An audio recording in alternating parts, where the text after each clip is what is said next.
en diferentes posiciones, las cuales obligaba a todo el mundo a cumplir.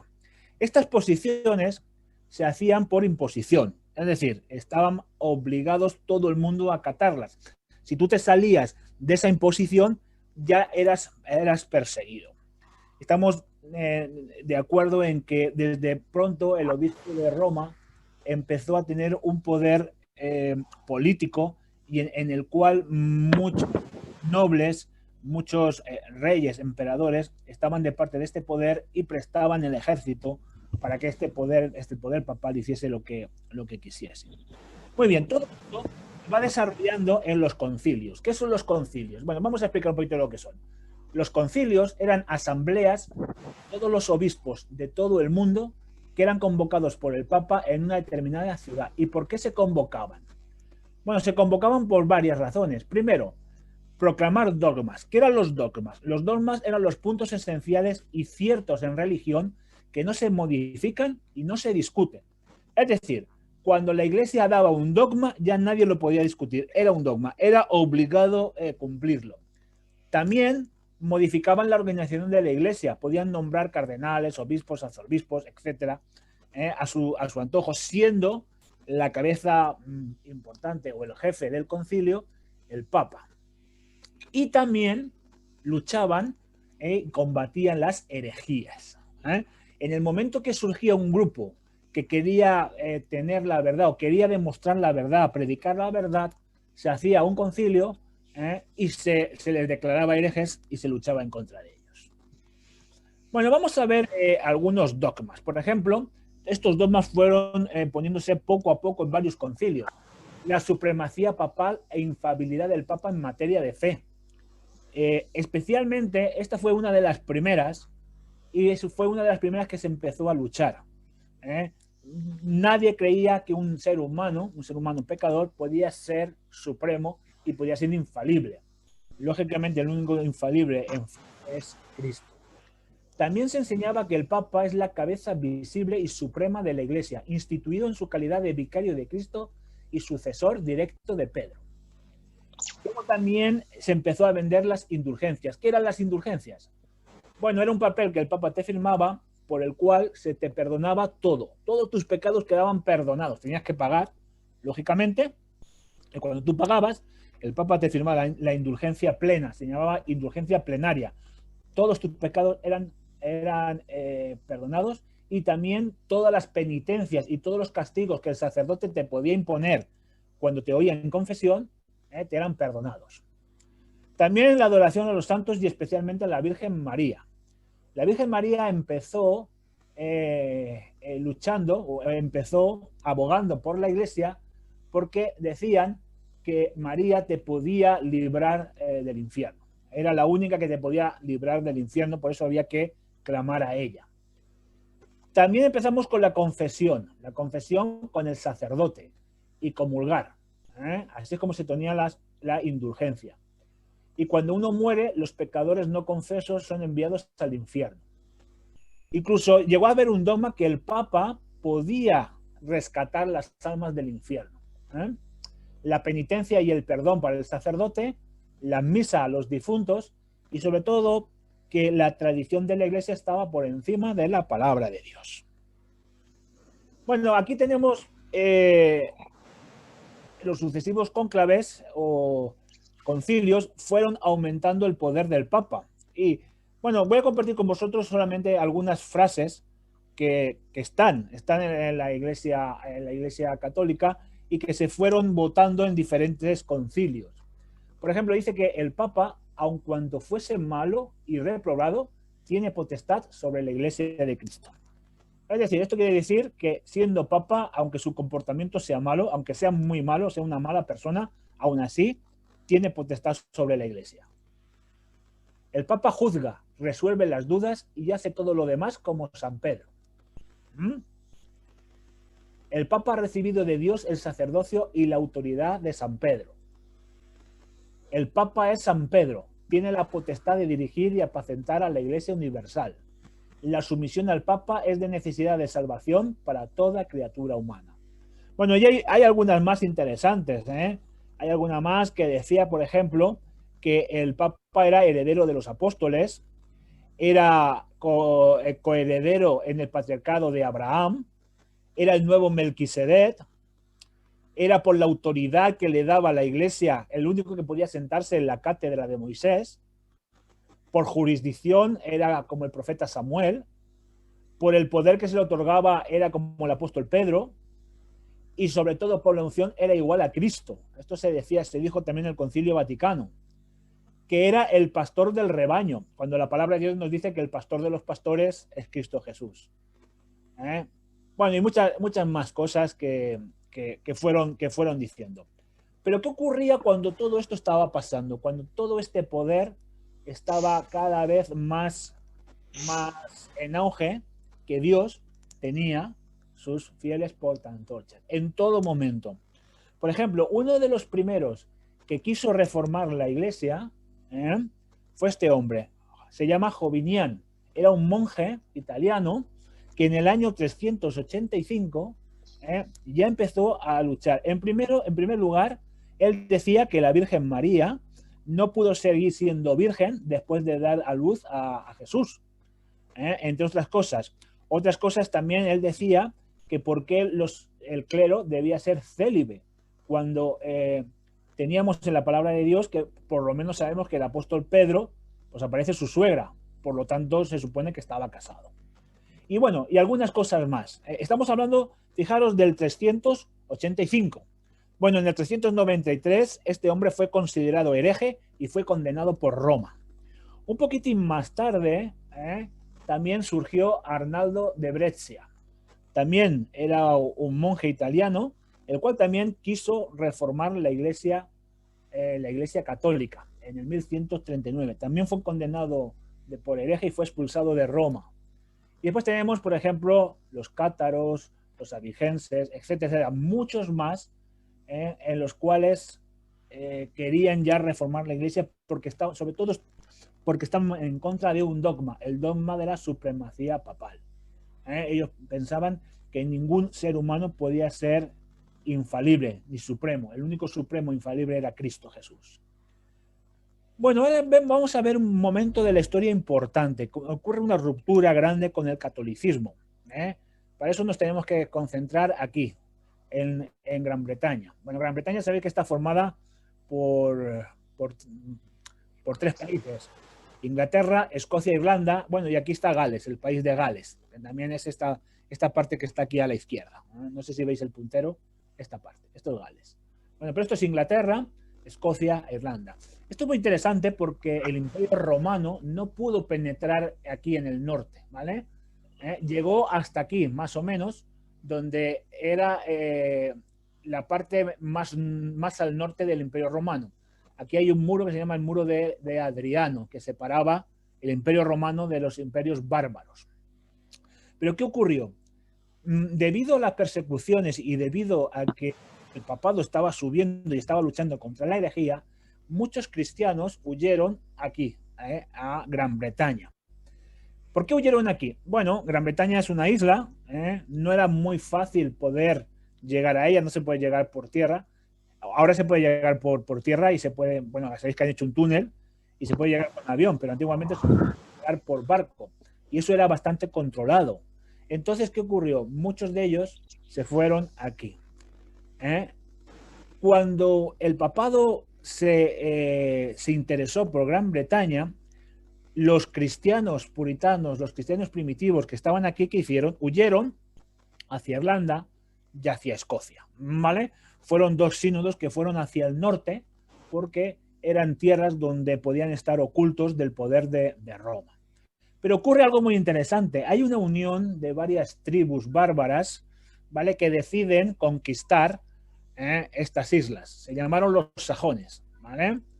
Los sajones empiezan a entrar, empiezan a combatir y consiguen casi la mitad de Inglaterra, toda esta zona, entrando de nuevo el paganismo, porque recordar que los cristianos puritanos habían huido tanto a Irlanda como a Escocia. Pero ¿qué ocurrió? Roma no podía dejar esto así. Así que Roma decidió hacer algo muy importante. Decidió bueno, perdón, me ha faltado un dato muy interesante. El hermano Elena White habla de este hombre. Este hombre es colombano. Colombano tiene un grupo de cristianos en Irlanda y decide predicar el evangelio, es decir, salir de Irlanda a predicar el evangelio, aprovechando que los sajones habían conquistado y Roma no había entrado. Ellos lo que hacen es intentar predicar el evangelio, pero Roma no estaba dispuesta, así que da un golpe maestro, un golpe de fuerza. ¿Cuál fue este golpe? Hizo que los sajones se hicieran católicos, se convierten al catolicismo, ¿vale? Los sajones se convierten al catolicismo. Bueno, pero ¿qué ocurrió? A pesar de todo, por la influencia de las islas de Escocia y de Irlanda y de los colombanos, que eran cristianos que querían guardar la verdad, empiezan a protestar por la supremacía papal. Entonces, los conversos al catolicismo no aceptaban la supremacía papal. Y fue habiendo un cisma entre el catolicismo, ¿vale? y estos cristianos. Este cisma llegó a su máximo apogeo bajo el reinado de Enrique VIII. Enrique VIII era católico, pero él quería que el Papa anulase su matrimonio, porque él no quería a su esposa y quería casarse con otra mujer. Pero el Papa se niega. ¿Y qué hace? En el año 1534 rompe definitivamente con Roma, no acepta la autoridad del Papa y se autoproclama él como jefe de la Iglesia. Y surge lo que hoy en día conocemos como la Iglesia Anglicana. La Iglesia Anglicana, ¿vale?, es una iglesia en la cual no creen en la supremacía de Roma. Aunque bueno, hoy en día prácticamente están de nuevo unidos con el catolicismo, ¿vale? Pero este fue el gran cisma y que se rompió. Aprovechando ese cisma, todo esto que está ocurriendo, cuando el papado concentra toda su fuerza en hacer católico a los sajones, ocurre algo en Europa, en Francia, ¿vale? Nos tenemos que ir a la ciudad de Lyon. Pedro de Baldo y León. Este hombre era un rico comerciante. Provenía de una familia muy rica. Estaba casado y tenía 2 hijas. Pedro de Baldo nació en el año 1140 y murió en el 1260. Este hombre quedó profundamente impresionado por la predicación del Evangelio y sobre todo por la figura de Cristo. Especialmente hubieron 2 textos del Evangelio de Marcos que le llamaron profundamente la atención, ¿vale? Esos textos fueron Marcos capítulo 10, versículo 21 y versículo 29. Me gustaría que alguien lo pudiese buscar y los podemos leer. Marcos capítulo 10, versículo 21 y el versículo 29.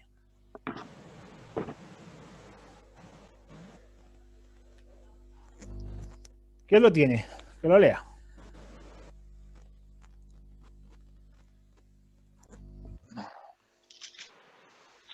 Entonces Jesús, mirándole, le amó y le dijo: una cosa te falta, anda, vende todo lo que tienes y dalo a los pobres, y tendrás tesoro en el cielo. Y ven y sígueme tomando tu cruz. Y ahora el 29. Pero él, el 29, ¿no? Sí. Respondiendo Jesús, dijo: de cierto os digo, que no hay ninguno que haya dejado casa, hermanos, hermanas, padre o madre, o mujer o hijos, o tierras por causa de mí y del Evangelio, que no reciba 100 veces más ahora en este tiempo, casas, hermanos, hermanas, madre, hijos, tierras, con persecuciones en el siglo venidero, la vida eterna. Muy bien, gracias. Bueno, este hombre se queda profundamente impresionado por estos 2 textos, por esta parte del Evangelio. Estamos hablando de un hombre que era muy rico. Él viajaba mucho por Europa porque comerciaba desde Francia a diversos países. ¿Y qué hace? Que eso el Señor se lo estaba diciendo a él. Y a partir de ese momento reparte todos sus bienes porque dice que era la única manera en que podía salvar su alma. Y empieza a repartir todo su dinero, deja todo, ¿vale?, para empezar a ayudar a los pobres. Bueno, mucha gente empieza a seguirle y se les conoce como los pobres de Lyon. Ya en 1170, se calcula que en esta fecha ya le seguían casi 8.000 personas. Solamente estamos hablando de la ciudad de Lyon, ¿vale? y de la zona, todavía no habían salido de ahí. Muy bien, empezó a vivir de la caridad y a predicar el Evangelio, basándose solamente y exclusivamente en las Escrituras. Muy bien, vamos a ver un poquito de historia de este hombre. Lo que empiezan a hacer es que el grupo que él consigue en la ciudad de Lyon comienzan a traducir las Escrituras al francés, porque ellos dicen que las Escrituras debe conocerla todo el mundo, no deben estar, sabemos que las que habían estaban en latín y no todo el mundo sabía latín. Este hombre sí que sabía latín porque era una persona rica, pero decide traducirla al francés, para que de ahí mucha gente pudiera conocerlas. También aceptaron que las mujeres también podían predicar la palabra, podían predicar el Evangelio, porque a este hombre se le unió muchas personas, hombres, mujeres, familias, ¿vale? Y él también decía que las mujeres tenían una parte muy importante en la predicación del Evangelio. Sabemos que Roma, solamente la predicación del Evangelio estaba destinada solamente a los sacerdotes, pero siempre sometidos a lo que el Papa decía. Pero aquí no. Pero como empezó a ser notorio y empezó a seguirle mucha gente, ¿qué es lo que ocurrió?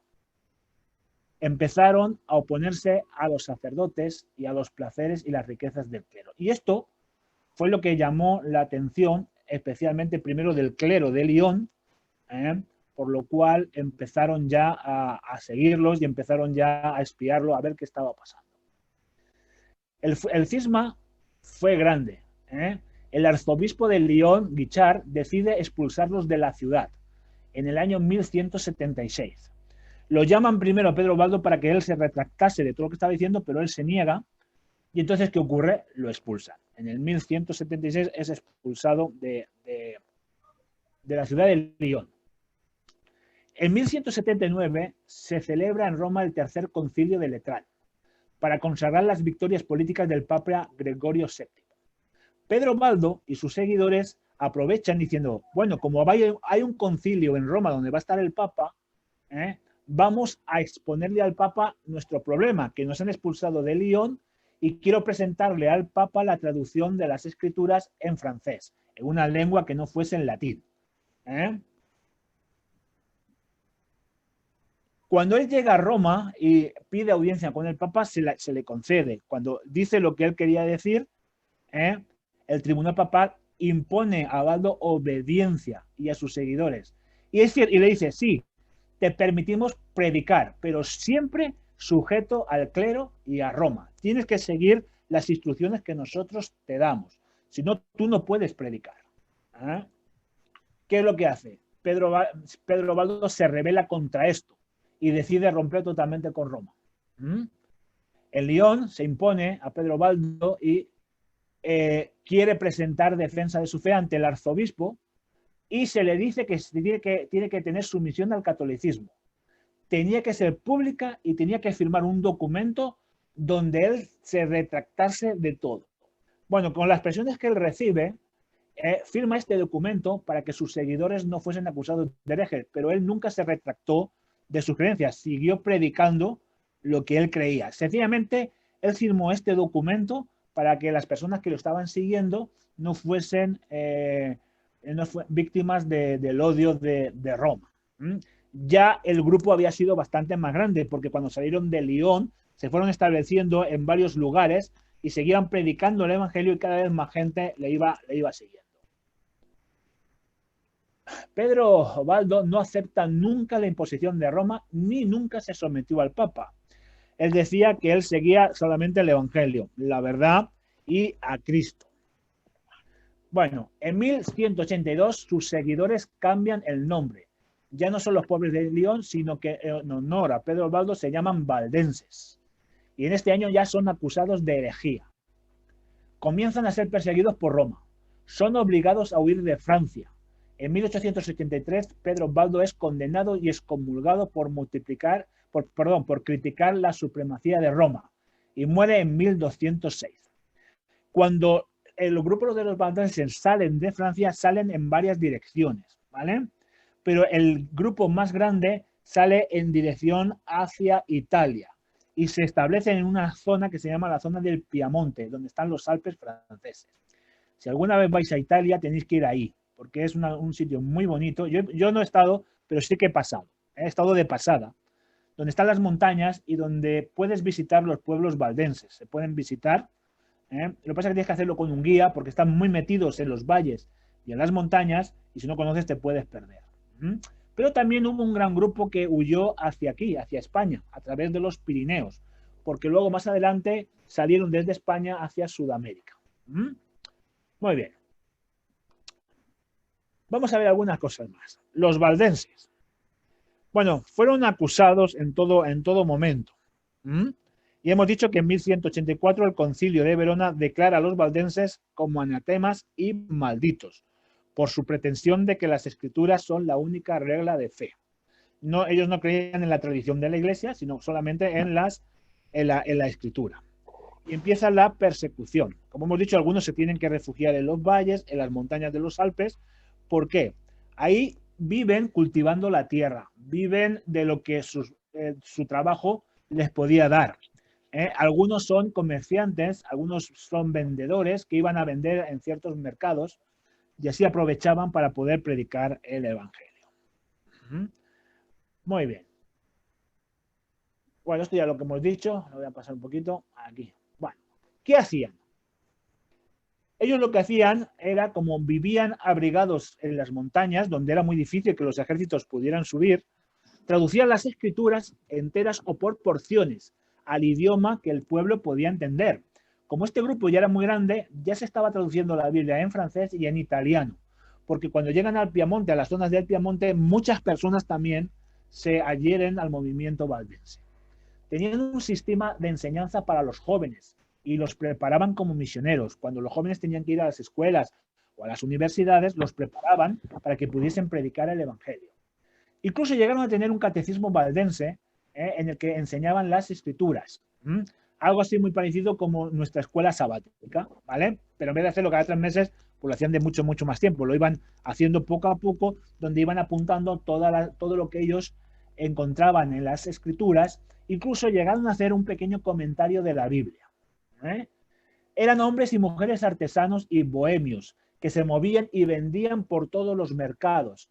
En el conflicto de los siglos nos dicen que vendían, especialmente se dedicaban a vender joyas y artículos que ellos podían hacer. Esto servía para que predicasen el Evangelio. Es muy interesante porque confeccionaban sus ropas de tal manera que podían llevar escondidas partes de las escrituras sin que los de Roma se enterasen. Y cuando ellos veían a alguna persona interesada, entonces le daban la porción de las escrituras para que la podían estudiar. Vivían en cuevas donde se dedicaban a copiar la Biblia. Sus pastores se llamaban barbas, ¿vale? Los barbas eran los pastores de los valdenses y eran preparados para predicar el Evangelio en medio de todas las dificultades.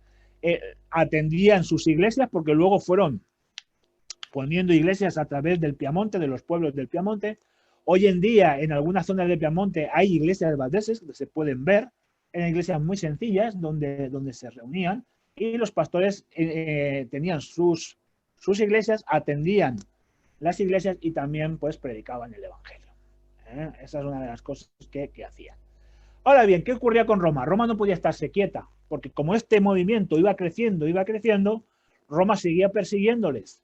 Y cuando se lanzaban persecuciones era cuando ya se iban a las altas montañas, donde los acantilados y las grandes montañas pues los protegían, porque sobre todo se iban hacia los altos de los desfiladeros, por si el ejército subía, no podía subir el ejército en tromba, tenían que subir en fila y era más fácil poder esconderse. Llegó un momento en que algunos valdenses se defendieron y entraron en guerra contra los ejércitos del Papa. No todos, pero algunos lo tuvieron que hacer. Bueno, esta persecución iba así porque la vida de los valdenses era una vida muy sencilla. Su vida era una vida sencilla, se dedicaban al trabajo y a la fe. Los muchachos eran educados para que cuando fueran a las escuelas y en las ciudades fueran misioneros, a pesar del peligro. predicaban de dos en dos, como Jesús mandó a sus discípulos, y normalmente siempre iba uno con más experiencia y uno con menos experiencia. Y la persona de más experiencia instruía y cuidaba de la otra persona que no tenía experiencia. Entonces iban caminando, iban viajando, ¿vale? E iban predicando el Evangelio. Bueno, llegamos a un momento terrible. El Papa Gregorio VII ordenó el exterminio de los valdenses. Incluso expidió una bula papal en la que se prohibía hacer cultos que no fueran en latín. Esto hizo que muchos valdenses fueran expulsados de los pueblos, de las escuelas y de los lugares donde vivían, de diversos lugares. No todos se fueron a las montañas, algunos se quedaban en los pueblos y en las pequeñas ciudades para ir predicando el Evangelio, pero muchos fueron expulsados. Incluso se llegó a emitir una bula papal en la que decía que cualquiera que entregase a los valdenses tenía un tesoro en el cielo y podía quedarse con todas las posesiones de aquellos a los que entregaba. Entonces esto hizo que mucha gente que sabía que los vecinos eran valdenses empezaron a denunciarlos a la Inquisición. Entonces fueron apresados por la Inquisición. La Inquisición actuaba en contra de ellos, los buscaba y los mataba. Bueno, incluso se dio esta ley que hemos hablado y que hemos dicho ahora mismo. Bueno, la Inquisición lo que hacía era torturarlos, los ejércitos los mataban, los quemaban en las hogueras. Es decir, Roma utilizaba toda la maquinaria para destruir el movimiento valdense, pero el movimiento valdense no se destruía. Ellos seguían, a pesar de todo, predicando el Evangelio. Ahora vimos algunas imágenes de lo que pasaba. En 1482, ahora es el Papa Inocencio VIII, y el duque Carlos y el rey de Francia comandaron un gran ejército, decidieron exterminar de una vez por todas a todos los valdenses. En este momento muchos valdenses ya tienen que coger las armas para defenderse, y a pesar de eso el Papa no consigue su objetivo. Cuantos más se exterminaban, más se propagaba el Evangelio. Ya ocurrió con la iglesia primitiva. ¿Recordáis cuando hablábamos de la iglesia primitiva? Que por más persecución que había, por más muerte, por más martirio, el Evangelio seguía predicándose.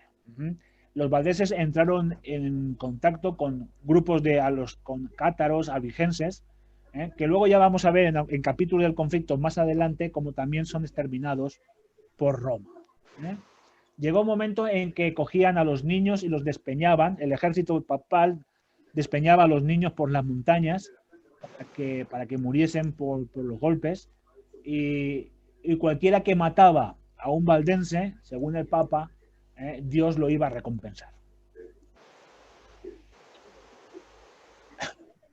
En 1665, el ejército al mando del marqués de Pianenza, junto con el ejército papal, desataron la peor y la más tremenda cruzada en contra de los valdenses.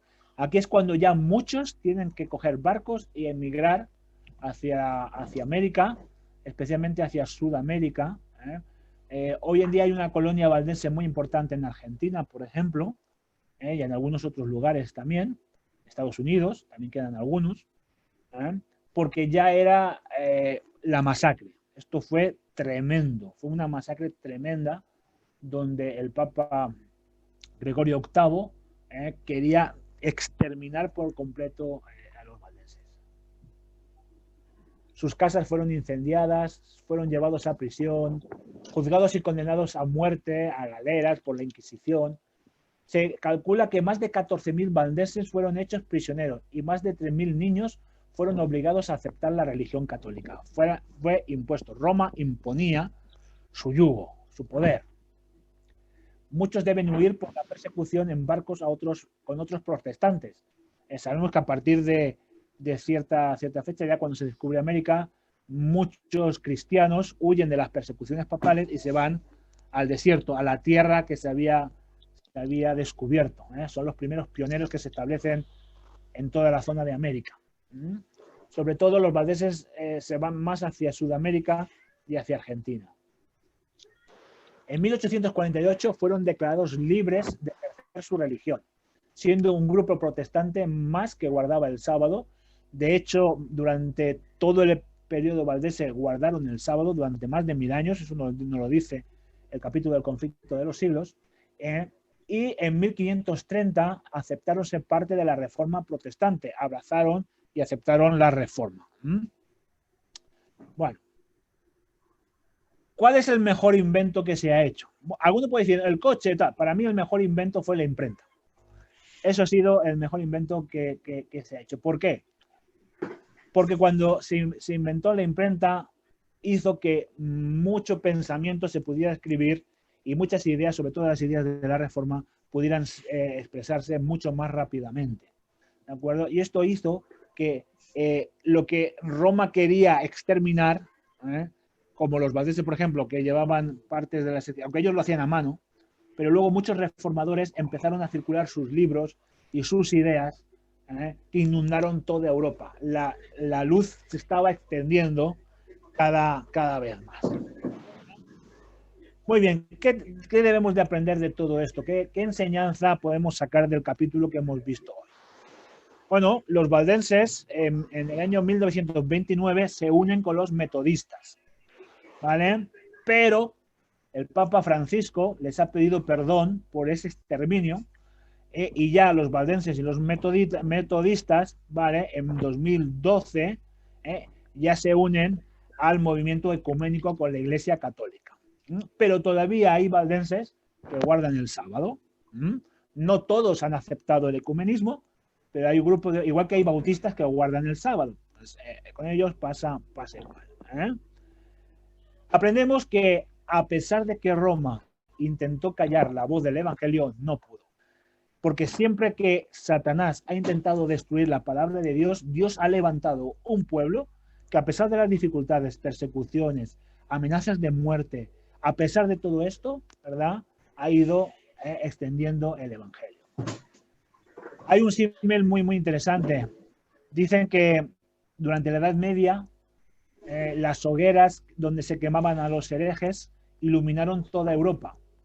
Pero se dice que de cada hereje que mataban, 200 personas se convertían al Evangelio. Y no pudieron apagar la luz. La antorcha seguía cada vez brillando. Pero ahora yo me pregunto, ¿y nosotros? Vivimos una época de paz, una época de tranquilidad. Hoy en día, por predicar el Evangelio, lo más que te pueden decir es que estás loco. Me pregunto, ¿somos fieles portaantorchas? ¿Estamos extendiendo la antorcha del Evangelio? Hemos visto que en épocas difíciles de persecución, de muerte, de martirio, el Evangelio avanzaba. Y hoy, que vivimos una época de paz, una época de tecnología, una época donde es más fácil poder moverte por todo el mundo, parece que la luz del Evangelio no alumbra. Pero bueno, Dios siempre tendrá sus fieles portaantorchas. Ojalá que tú y que yo seamos fieles portaantorchas del Señor.